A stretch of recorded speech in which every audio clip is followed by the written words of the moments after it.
Oh, good morning, everyone, and welcome to IMC, and especially those of you who, for whom maybe this is one of the first times you've come together, and with maybe even so many people in a room like this. So maybe particularly to come to meditate and to be in community this way. So welcome, and also welcome to everyone who's here on YouTube watching, and I want to reassure you that even though there are people here and I'm looking at them a little bit and paying attention to them a little bit more kind of natural to do that when you have a room of people, I haven't forgotten about you all on YouTube, and I have my laptop open here so that I'm a little bit trying to track the chats, and certainly appreciate the greetings that come in. So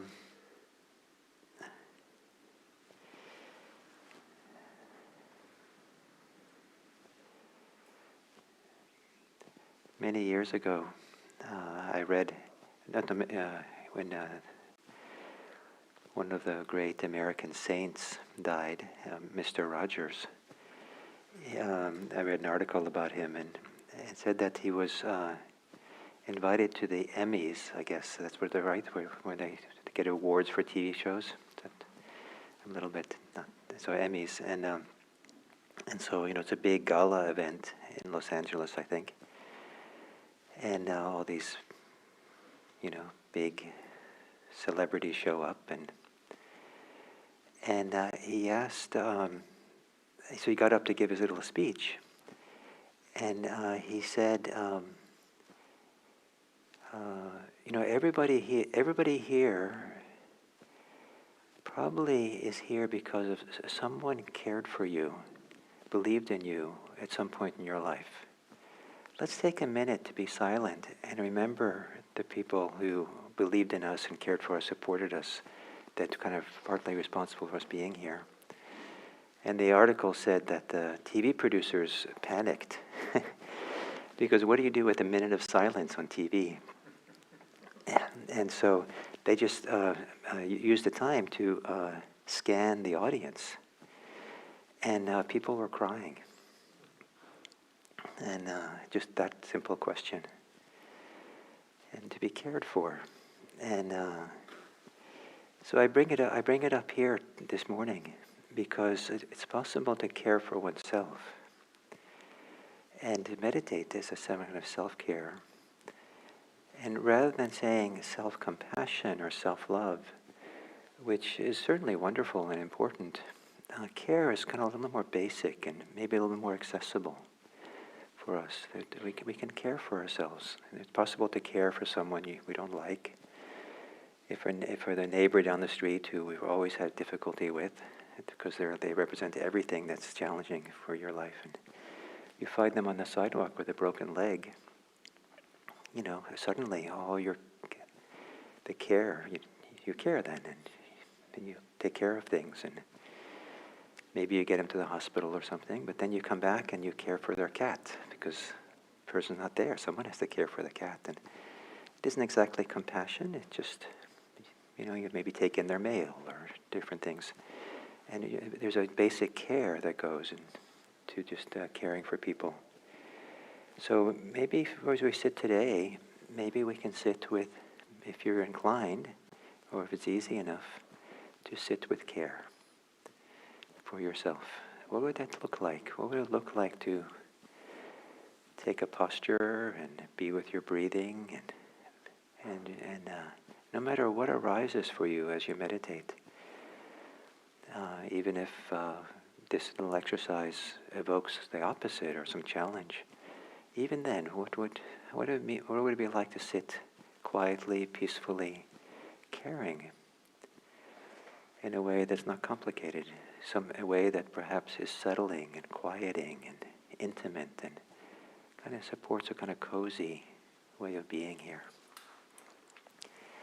So with that, we'll sit quietly for these next 30 minutes and then go from there.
And then as we come to the end of this sitting,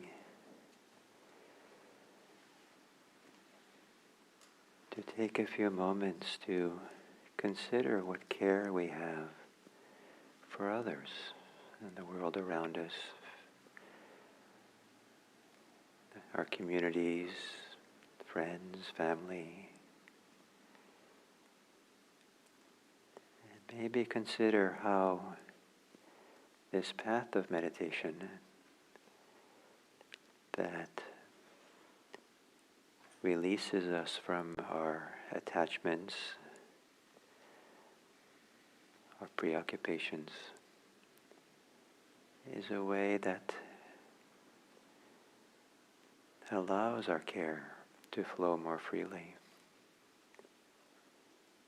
And may it be that this meditation today leads to a greater caring, care, kindness, loving concern for the world. May all beings be happy. May all beings be safe. May all beings be peaceful. And may all beings everywhere be free.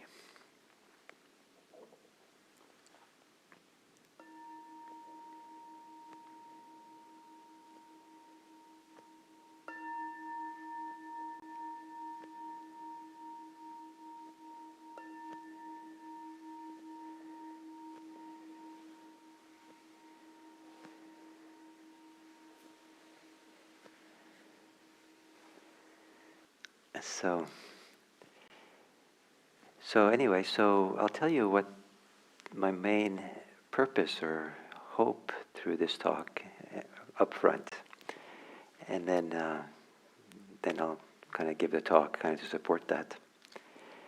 And that is for you to reflect on your life, review your life, like kind of your autobiography, through the lens of caregiving emotions, feelings. Like so, kindness, compassion, love, care itself. That's a whole thing I'll talk about. And, it's interesting to look at your own life and understand it in new ways and see and new perspectives. And it can be quite freeing or opening. And sometimes understanding one's life story even from a new perspective sets the foundation for further growth in the Dharma even. And it's not that it's maybe that interesting for everyone else, but you could, for example, probably tell your life story from the perspective of your hair. And if you're old enough, there's been a lot of history about how you've been with your hair, and so that would make a story. So different things. So your life story from the perspective of care. So in that regard, then I'd like to talk a little bit about my own, maybe as an example of this kind of way of thinking and orientation. And it brings together some of the different things I've been thinking about lately, so it's kind of topical for me to give a talk on this. And I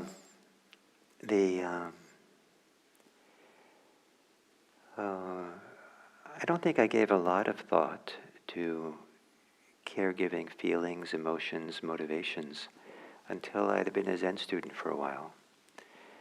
And then I reviewed a little bit my life at that point, and then I saw, there were probably some influences on me. And the big one that I associated with kind of being compassionate, or the value of compassion, was my mother. And I think one that made a big impact on me, I grew up a little bit in Italy, and it seemed like in Italy she was regularly stopping for strangers who were in car crashes. And that seemed to be a regular thing to encounter. And she even bought a big first aid kit so she'd be ready to help people. And support people who were in car accidents. And she would pull over and stop if you saw something like that. And I think that had a big impact on me. That she would have this caregiving instinct for strangers and help them out. And I didn't realize at the time that it had influence on me, but I think it kind of went in by osmosis somehow and had an impact. And then I remember both my father and also a little later when I was working for the Zen Center, my brand new student there, and I was working at the bakery. Both as two circumstances where my father made a donation to some nonprofit. I think it was Save the Children or something. And I thought, wow, people do such thing. Why would you do that? And then when I was working for Zen Center, they used to have a bakery called Tassajara Bakery, and so over on Cole Street in San Francisco. So I used to work there. And one day I was up in the office, and the person who ran the bakery, a Zen priest, was sitting at his table. For some reason I was sitting next to him, and he got a letter from a local association, for the Cole Street Association or something, asking for a donation. And he asked me, how much should we give? And I said, well, I probably didn't say anything. I didn't what? You give money? And he said, so he said, I think we'll do $50. And I said, wow, in 1979, that was. And so this idea that you would do such things was kind of novel for me, even though I saw it a little bit growing up as well. But it had a big impact. It went in kind of deeply, and this is an interesting way of living. And then as I practiced Zen, my first Buddhist practice, I suffered a lot. And at least the way I understand myself was that at the Zen Center there was very little instructions on mindfulness, or none. And so there wasn't no instructions for mindfulness of emotions and mindfulness of your suffering. The instruction was just to sit there, upright, unmoving, and just keep showing up for the present moment in a kind of uncomplicated way. Just be there, be there, be there. And so I didn't, had any thought that I should do anything different. So that's what I was told. So that's what I did. And so what it meant was I sat with a lot of suffering. And so that had an impact on me, to sit with a lot of suffering and just sit and breathe and not react and not get caught up in stories and reactivity to it, and just feel it and be with it. And I felt quite lucky that I didn't have a lot of instructions of what to do with it, because then the suffering could the simplicity of suffering could somehow became like a tenderizer for the heart. And something shifted and changed. And I don't know if the suffering so much, it definitely decreased. But it started to work on me. And this idea that suffering can work on you, or, that it has a chance to work on you if you're not trying to solve it and fix it, and, and get away from it or something, but just be with it. And but I didn't have a lot of psychological understanding either about all this. And, I was pretty naive in many ways about my own suffering. And then I started recognizing suffering and compassion in other people. And then I started recognizing compassion in objects. There was a statue at the San Francisco Zen Center, still there, that was positioned before where you'd come out of meditation in the morning, and you'd walk right up against it before you had to make a right turn. It's like it's right there. It was 5 feet tall or so. So it's and it's kind of a sinewing, kind of narrow kind of thing that kind of spirals up a little bit. And I would see this as the embodiment of compassion. That's like Kuan Yin, the embodiment of compassion. I go up there and see this. And many years later, I discovered that the artist thought it was a flame going up, and it probably looks more like a flame than what most people think of as compassion. But and then also I started feeling compassion in the wind when it breezed against my cheek, and I would find photographs. I started collecting photographs of Kuan Yin, of Avalokiteshvara, of Kannon, and just that's what I did. And I started drawing them and different things. And what was happening was that I needed more compassion. And I was also beginning to feel something like compassion arising in me from all this sitting with suffering. And so I was kind of like tuned into it around me to receive it, but some of the tuning in around me, I was projecting it on the situation. I remember telling someone that person's so compassionate, and they'd look at me, "You've got to be kidding." And so I don't know what I was picking up, but the fact that I was seeing it in the statue, I really needed it.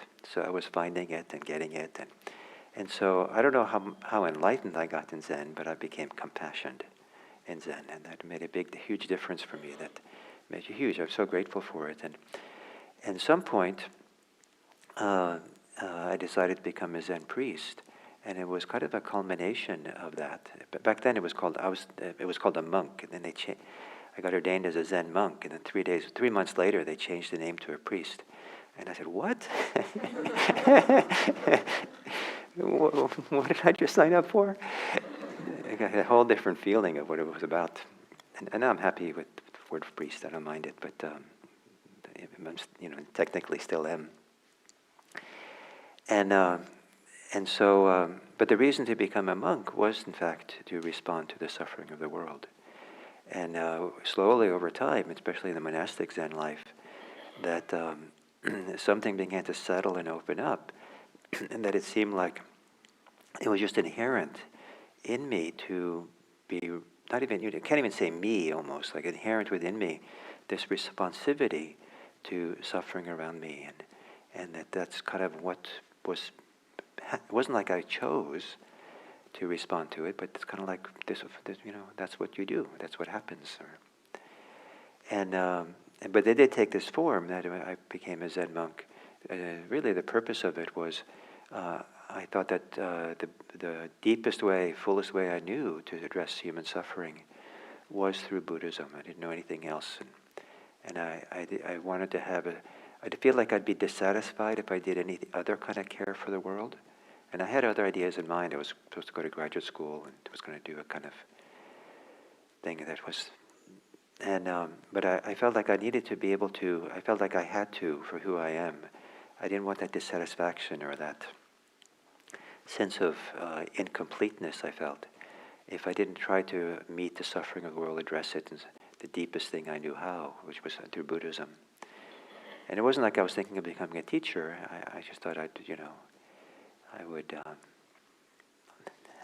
I thought one image I had was that I would have a little city, like a city storefront or something, where I had meditation, a Zendo meditation hall, and I just had a key, and I'd open up, I'd keep it clean, I'd open it up, and people would come in, and they would leave. And so who knew that I would spend a year and a half just opening it up, and no one came. And so then being ordained, the idea was that compassion was my motivating force in my life, and that's how I saw it for myself. That's what it was all about. And then, and for years, I kind of still felt that was the case. But slowly, something began shifting, and I was always kind of late to understand the shift. It's only retrospectively. So at some point, I left Zen Center from practicing there to practice Vipassana, first in Asia, and then here in this country. And clearly, something shifted in the meditation, because meditation no longer became about suffering and about compassion, and something began shifting, and I couldn't tell you what it was, but while things were shifting, and all along in this process, I became more and more acutely aware of how much suffering there is in the world. But what was, I think, really meaningful, important to recognize, is that because I was practicing so much, there became more and more room in me to recognize the suffering, more space for it, for me not to take it personally, or for it to touch my own suffering and irritate, like put salt in the wound or something. That I had greater capacity to be with people's suffering and pain, and not somehow wilt because of it, or be burdened by it, and just openness, this kind of. And so that, I think, was a lovely thing to have that. But then I went to practice in Asia, and then there was a dramatic shift that happened there, and where my own suffering was no longer the salient issue, and then the practice opened up in a new way, and then something different happened to me, and again this was kind of also a surprise, and it had this kind of funny kind of story, maybe funny, sad, I don't know what. Was I came to practice in the United States, and practiced at the retreat center in Massachusetts, IMS. I did a 3-month retreat, and that was like kind of the first time to practice with Western teachers. And to my surprise, they started doing began some of the meditations with doing loving kindness meditation, a little guided loving kindness. And the first time I did it, I thought, "Oh, this is great." I kind of, "Oh, this is nice." This kind of surprise, but they kept doing it. And for the kind of Zen student I was, you don't talk to people when they're meditating, and also Zen is kind of like a place. Zen is more stoic and stern, and like you get to the truth directly, and nothing sentimental to kind of make it, whatever, something like that. It's that's the way I took it in. I'm not saying that's what Zen is about, but that's how I took it in, and kind of silly, but I did. And so I just did what a reasonable person would do. Maybe teachers would show up and do this guided loving kindness meditation. I would just tune them out.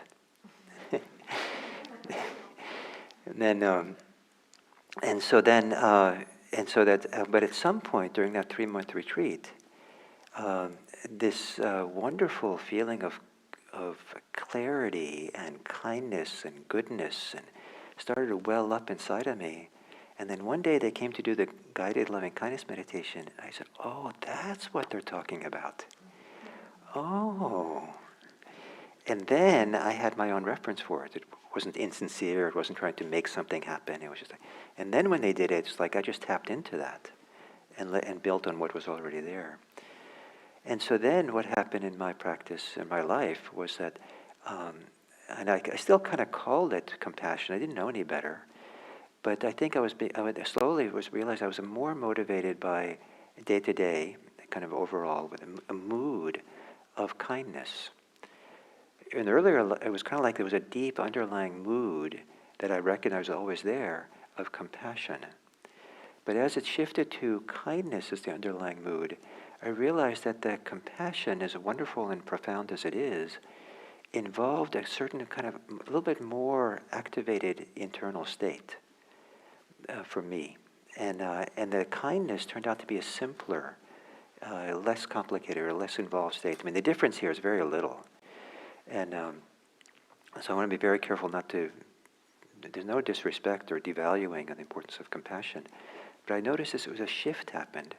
And now that shift happened, I still thought I was motivated by compassion, but in fact, over time I realized it was a whole different sentiment at how to be.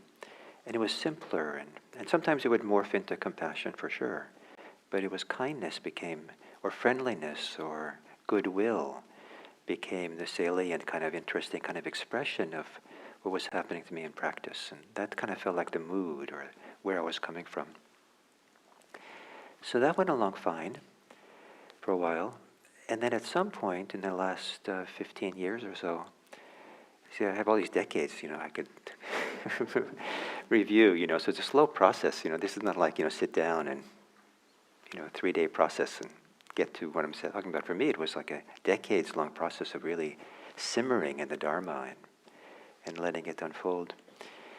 And then I started noticing that one of the salient features that was happening to me was that there was a kind of a peacefulness associated with whatever caregiving, compassion, kindness, goodwill, whatever way I was involved in, there was a peacefulness in it where there was very little inclination to give into clinging to anything or reacting to anything or being caught in anything or to define myself with it or try to prove myself. Like when I was a new teacher, I felt like when people came to see me, this is like 30 years ago, right? So for I meet with people one-on-one, I thought I had to give them something. I can't just have them show up and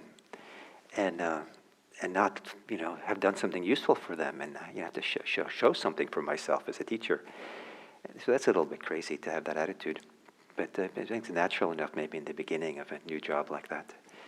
And so this peacefulness settled in, and I certainly wanted to support people and meet them and respond to them best I could, but and that extra attachment, the need to do something, started to go away, and there was peacefulness to it all. And I thought this was kind of interesting. Sometimes I felt like it was a little bit, people didn't like it, because some people are really aroused around all kinds of issues of justice and politics and all kinds, even sometimes one-on-one suffering, someone suffering, and they want you to worry for them. They want you to kind of be alarmed, or that's kind of the language of how we know we care for each other if we're angry or something, or upset or something.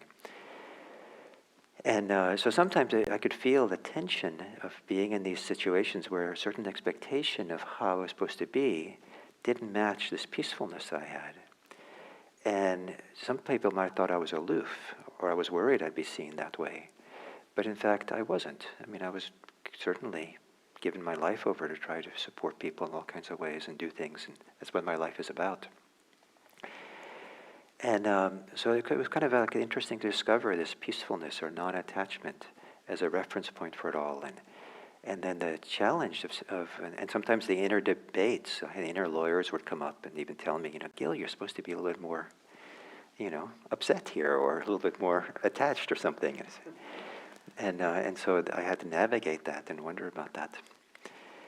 And so I still felt, I wanted to care for people and all that. And then I started at some point studying the Pali Canon, the teachings of the Buddha, much more. And in some ways, my real deeper study of this early teaching started about 12, 13 years ago, really kind of spending a lot of time in it. And then a few years ago, I was interested in what the Buddha had to say about compassion. Partly it was so important for me.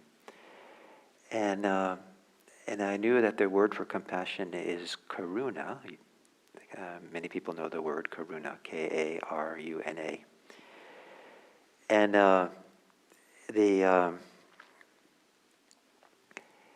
and it turns out the Buddha in these early texts has very little to say about it. In fact, the only thing he says about it has to do with about how it's related to meditation practice. How in meditation you would have boundless karuna. He doesn't even define what it is. So we don't even know for sure that it's supposed to be translated into English as compassion, because if what we're building on is the evidence from the ancient teachings. So maybe compassion is fine to translate as a translation, but the fact that I was so surprised to see. And but it's not so obvious, because some of the translators translate another word as compassion. So when I read that in the old days, I used to think, oh, that's karuna.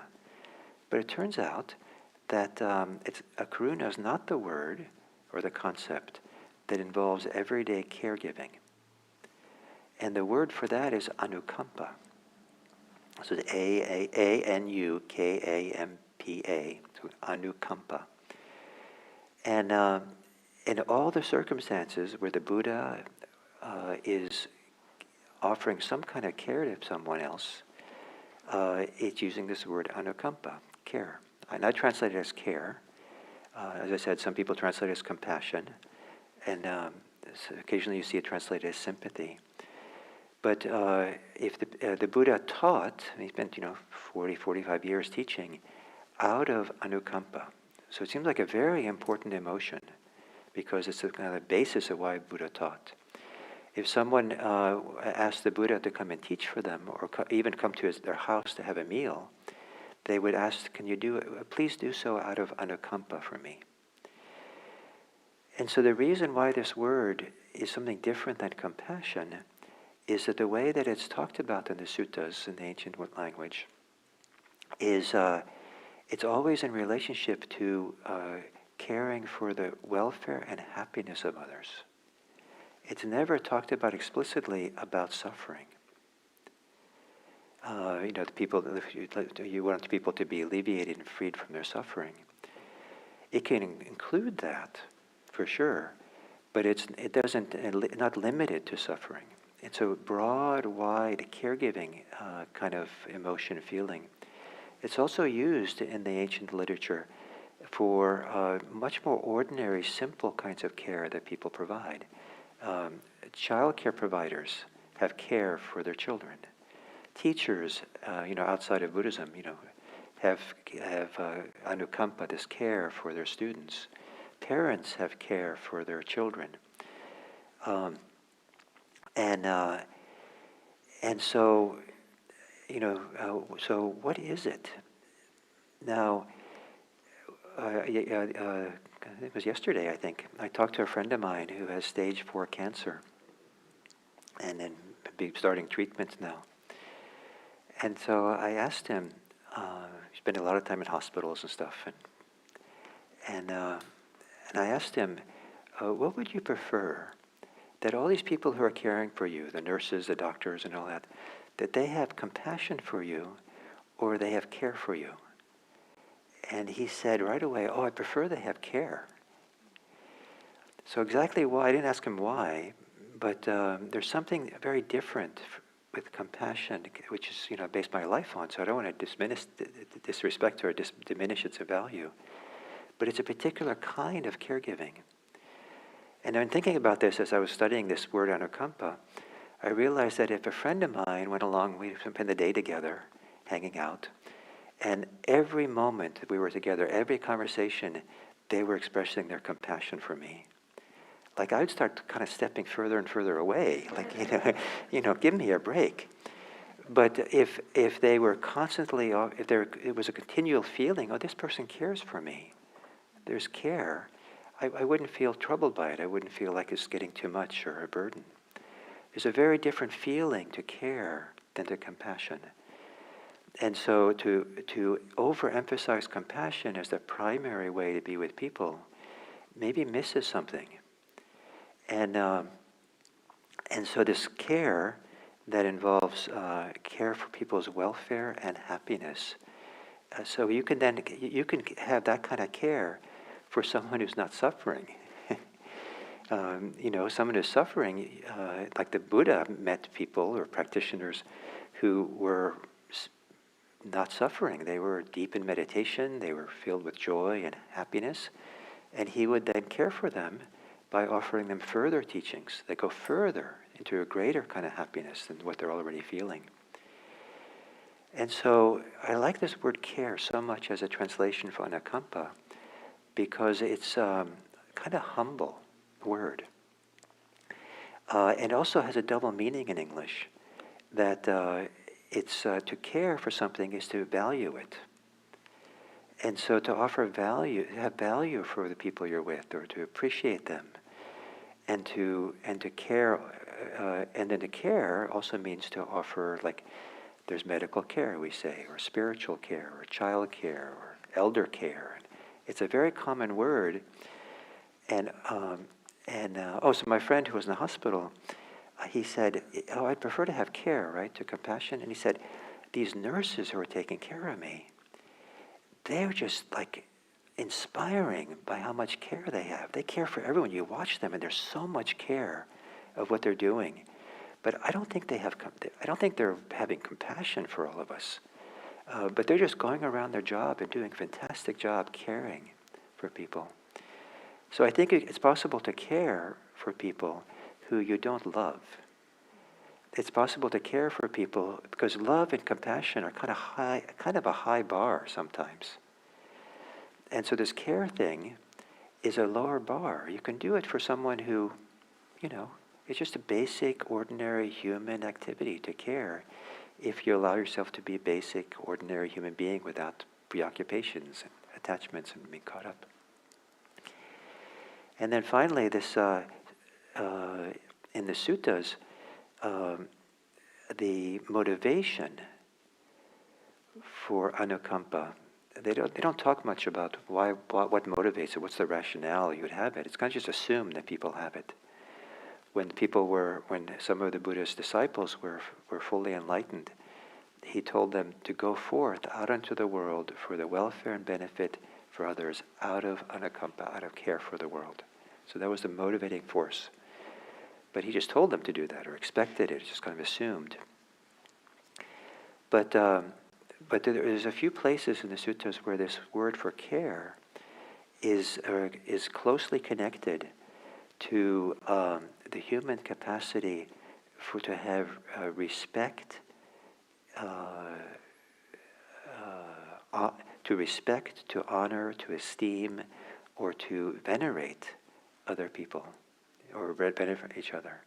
This idea of respect and veneration is a kind of strong word, but some people in the West talk about appreciating the sacredness of other people. The inherent, they say, sacredness, or some people use the word in the West of divinity, divine in everyone.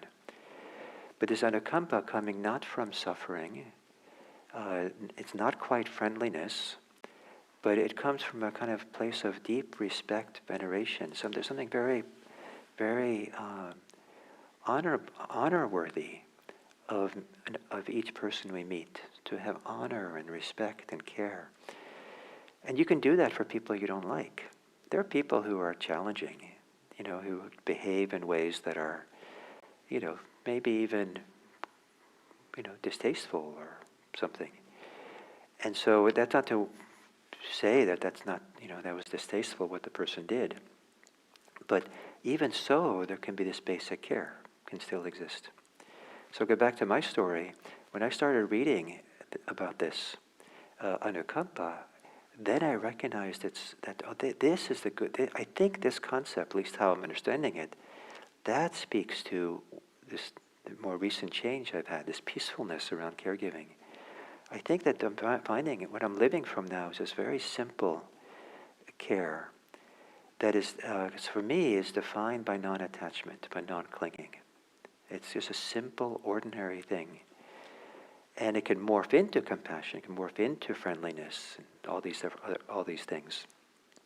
But it has a simplicity to it, an ordinariness to it, and sweetness to it that just seems like that's what has evolved in. And now if I look back to kindness, loving kindness or something, that seems like a more activated state. And there's nothing wrong to be a little bit activated. So if compassion is more activated than kindness, then kindness is more activated than anukampa, than care. And to be able to go about life without always being activated or by something, or having to evoke or to make something happen. If the requirement is to always be kind, you kind of have to kind of gear yourself up a little bit sometimes. And then if the requirement is to be compassionate, you also have to kind of like, well, how do I do that now? And what do I have to do? And I'm supposed to be compassionate. Maybe. But for me, please listen to me a little bit. This is a personal story, so I'm not want to say that it should be your way.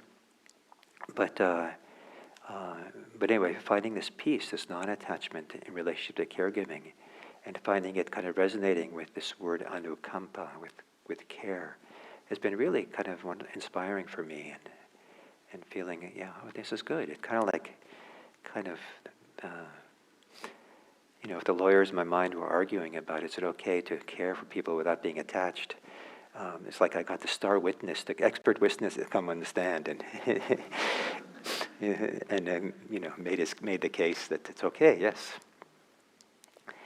So anukampa. So there's movement towards that, the care. So that was my story, and I told the story for the purpose of hopefully inspiring you to think of your story. And maybe you can even find someone you tell it to. So maybe even the telling of it is your discovery process. So you maybe find a good friend who you're willing to kind of stumble along. And so what's been your relationship to care? Did you have no examples of it growing up, and no one cared for you? And which happens to some people. It's like the primary background for some people is the absence of it, or worse. And and then has anything that shifted and opened and changed, and what were the influences on you, the impacts on you, and as you went through your life, and and what have you learned over your lifetime about your care, your kindness, your friendliness, or where have you received it? How have you been nourished by it from others, or influenced by others by it? And what is your story? And whatever your story is, let's respect it. Let's honor it. Let's venerate it as your story, and see it as a stepping stone for further growth. The more clarity you have about it, then maybe you're ready to kind of find something more, or let it grow or evolve in new ways that maybe wouldn't have evolved if you hadn't really kind of seen it clearly what it is. So those are my thoughts for today. And we have a couple of minutes. If any of you would like to ask a question or a comment, you're welcome to do so.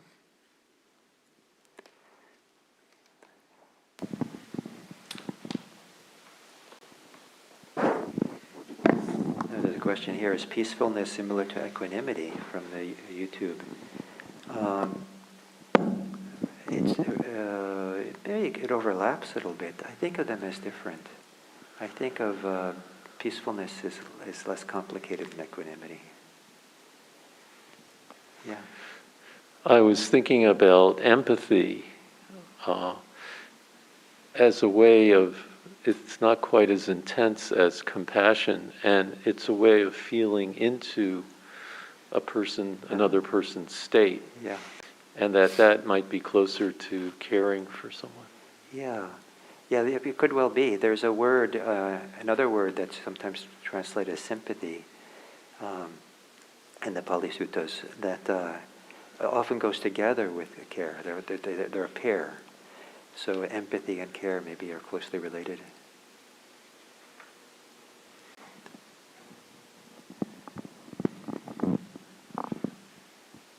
So maybe one more, and then.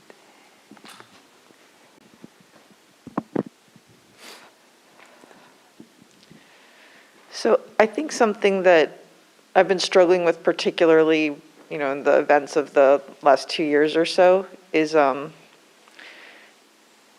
exercising compassion for people where the root of their suffering is something that I fundamentally disagree with, like that their suffering is due to not being able to engage in their own selfishness, for example. And it's to a point that, especially with so much like polarization and discourse around that it's extremely fatiguing for me and I feel that the answer to it seems to be having compassion for those people instead of responding with more anger, but I'm not sure how to go about that. Well, I think it's completely reasonable to not have compassion for some of the reasons people suffer. But the reasons they suffer, under that, there is some kind of suffering, and that it's what underlies it that's maybe you can connect to. Others, so for example, if I'm really upset and sad and I'm here crying and I've had a really difficult day today, and you say, Gil, what's wrong? What's happened? Well, I just didn't win the California lottery today. So probably you just shrug your shoulders then. It's like, what's going on here? And that wouldn't elicit a lot of compassion. But if you listen to me more deeply, you might say, why is Gil interested in the California lottery? And maybe he's really kind of insecure or something. And I can maybe feel for his insecurity. Is this an idea relevant for you? Yeah, I do think so. Yeah. So kind of listen deeper than the surface. So, my friends, thank you for being here, and for those of you online, that Helen and Peter are the hosts for the host for the discussion group that happens after the Dharma talk. So, if you go on IMC's website, and I don't know if they're going to post it there on the chat, but on the IMC website, it's under What's New, or it's on the calendar too. It's on the calendar. You can see the Zoom link, and to discuss a little bit the talk and just hang out a little bit in community. And so, thank you all very much.